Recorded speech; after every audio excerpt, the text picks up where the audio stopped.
Today is November 11th, 2010. My name is Audrey Emran Beardsley. I am an associate professor at Arizona State University and the fortunate host of a new show titled Inside the Academy.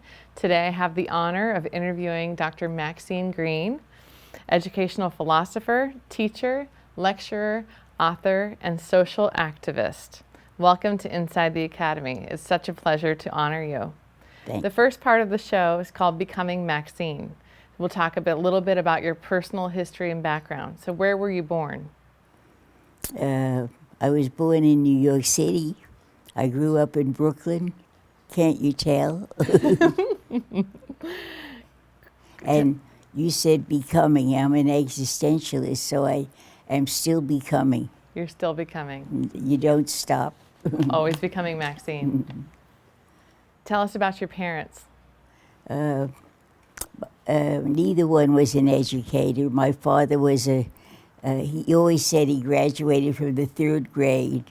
So he was, he had a business called Artificial Pearls, Richelieu Pearls. So he manufactured them and sold them. And my mother was his secretary before they got married. And after that, I think she became the kind of woman I didn't want to be. Very interested in clothes and shoes and play bridge. I didn't want to be like her. I respected her, but I was not the kind of woman I admired. Did you have a brother and sister? Yes. Yes. And they were twins, is that correct? I had, teachers I became very romantic about, like a woman, a French teacher who talked about the First World War and her life in France, and she seemed to be so motivated and so energetic. I wanted to be like her. Oh, is that how you got an interest in education? Yeah. Mm-hmm. And you went to Barnard College? Barnard, yeah. And what was your major? History. History. Tell us about your husband. Pardon? Your husband. My first or my second? Both. Which one would Both. you prefer to talk about? He's laughing. My first husband was a doctor and a general doctor. We were not very wealthy, and so I had to take care of his office, and I learned how to, take tests and all that stuff, and collect the money, which was sparse. But he was a nice guy, but I think he was in the Second War, World War II. He was a doctor there. And when he came home, I thought he was very dismissive of women, And I think he said, the only thing you were ever good at was school. So you go back to school. So I couldn't stand that, so we were divorced. And I married my second husband. Couldn't care less about academics or art. He was a patent attorney and a wonderful poker player. I think he liked poker playing more than most things. But he was a nice, easy guy. How many children do you have? I had two. I have one left. I had a very talented, very pretty daughter who died of cancer. And my son remains. And I don't know what he is. He's a nice guy, but he hasn't got a career or anything. Sure. Well, I talked to your sister, Jean Scheinfeld, and she says that you were always brilliant. You went to Barnard College, majored in history. You went to Columbia University, and you got straight A's. She said when you graduated, though, you went to Europe instead of graduation. Is that right? Mm-hmm. Where did you go in Europe? After Barnard? I remember looking for a job. Looking for a job. I wanted to get a job in publishing. No luck. It was... so, I sold in Altman's, and I did all the things unemployed women did, and then I sold books in Macy's book department, all the things, and the first job I got, let's see, I went back to school. Yeah, I went back to school because it was hopeless, and I had a daughter, and what was it now? I had to take her to school every day from New York to Brooklyn, so I had to find a class that was between 10 and 2. You know, so I wrote everywhere. So the reason I'm a philosopher is because there was a philosophy class between 10 and 2. Oh, you're kidding. So that's how you became the philosopher. So at least I tried to become.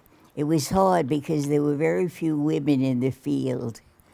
And also I was an existentialist, and everybody else, it seemed not everybody else, but the dominant movement was analytic, logical analytic, and that was not for me. So it took a while, but I managed partly through writing and partly through speaking. Well, your sister says that about you. She says that all she remembers you ever doing was writing poetry and stories. So that is your favorite pastime as well. Is that right? Is that why you worked at Macy's in the bookstore? Pardon? Is that why you worked at Macy's at the bookstore too? Your love of writing and love of literature? No, I think it was the only thing I the only could thing. get. Your sister said, of all of your accomplishments, your biggest regret was that you didn't win the Outstanding Camp Award. I didn't want to. Win the Outstanding Camp Award at camp? Oh, that's right. What happened at camp? She won it. My youngest sister. And then, trying to be very noble, I sent a telegram to my mother. And I said, "Isn't it wonderful Jean won the award?" Meantime, I was wishing to kill her. Okay. You hold a PhD awarded in 1955 and an MA awarded in 1949 from New York University. What did you study for your dissertation? At NYU? At NYU. Literature and philosophy. Literature and philosophy. And I think I got the doctorate in both of them. Okay. But I wasn't really an English major, but I was very interested in literature. So I forgot now which won out. Okay. But I'm still interested in philosophy and literature and the relation between them. And if I teach, I think literature feeds into philosophy. So philosophy has more body, more life, if you're reading novels at the same time. Sure. Because novels raise questions that philosophy books don't. Right. And you can apply those philosophies as you read. And your interest in arts, how did that come about? Your interest in arts? In art? Well, I knew nothing, and I never took real art courses, but my interest in art comes partly from museums and partly from literature, which is an art form. Sure. And the whole idea of imagination and created realities and alternative worlds, very important to me and still are important.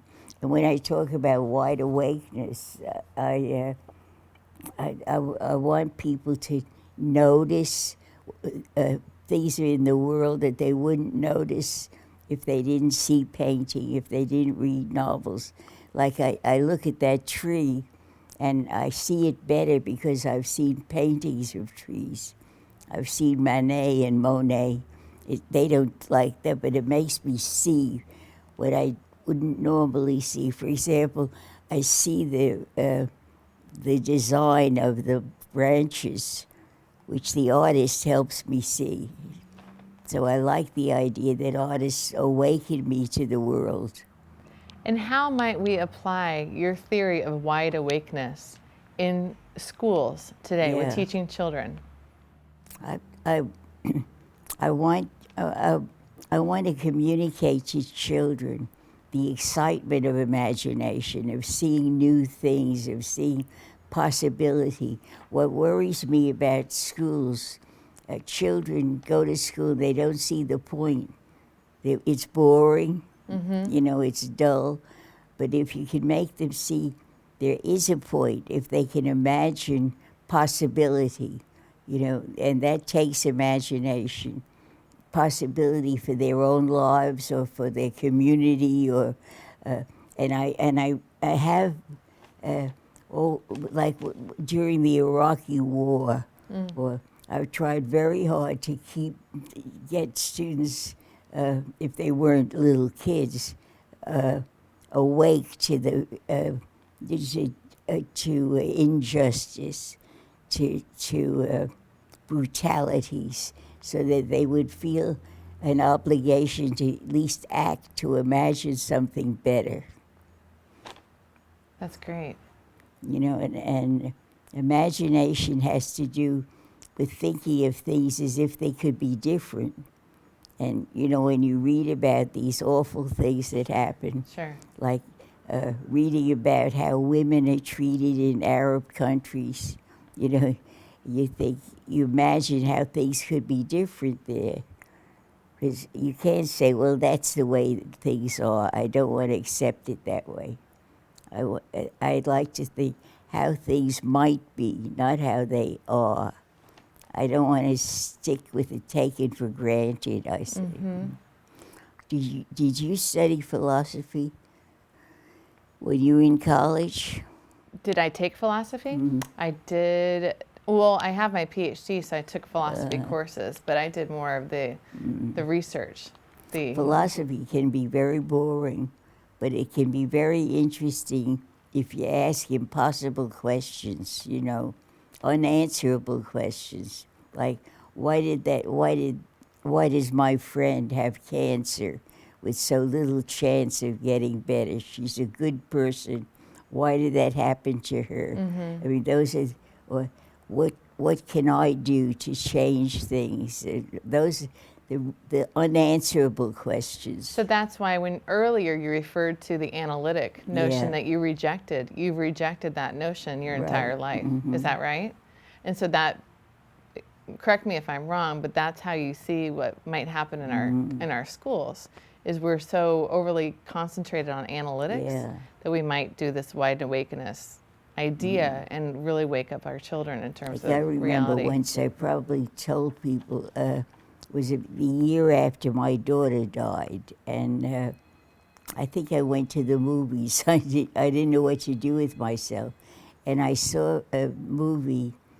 Remember, where was it? In South America, the mothers marching with pictures of their disappeared children, you know, on the front. And I thought, you know, that's the human condition. Why do I pity myself? You know, that happens. It happened to them. It happened to me. So I can't go around the world saying, oh, you poor thing, you deserve something better. But I always remember that. Do you remember that? The women walking with the pictures of the their children. And that kind of thing still exists. It does. Today, being Veterans Day, That's right. we stand witness to that quite a bit as well. Tell us about the Lincoln Center Project in the Arts and Humanities. It was, let's see, Lincoln Center had just started trying to open itself to just young people, to schools.